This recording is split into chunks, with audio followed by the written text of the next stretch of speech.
ఆత్మశోధన, సత్యశోధన లేక ఆత్మ కదా. ఇక్కడ ఏమంటున్నాడు అంటే, కస్తూర్బా చదువుకోలేదని మొదటే రాశాను. ఆమెకు చదువు చెప్పాలన్న కోరిక నాకు ఉండేది, కానీ విషయవాంఛ అందుకు అడ్డుపడేది.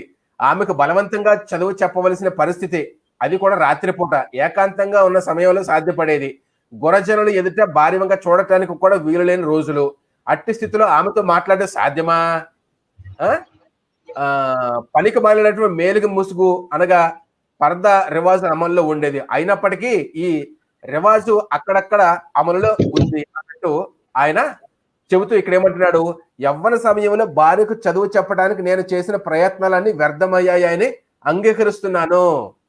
అయ్యవారు ఏం చేశారంటే, ఈ తాతగారు తన యొక్క భార్యకు చదువు చెప్పడానికి శతవిధాల ప్రయత్నం చేశాడు, కానీ చదువు నేర్పించకపోయేగా దాన్ని విరమించుకున్నాడు, లేదా దాన్ని వదిలిపెట్టేశాడు. ఇంకా నేను నీకు చదువు చెప్పలేను, ఎందుకంటే మన యొక్క సాంప్రదాయం అడ్డొస్తుంది అని చెప్పేసి విసుగు వేసారిపోయాడు అనమాట.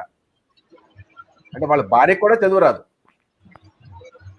సర్వేపల్లి రాధాకృష్ణ గారు, శివకాము వాళ్ళ భార్య పేరు సర్వేపల్లి రాధాకృష్ణ అని చెప్పేసి చూడండి.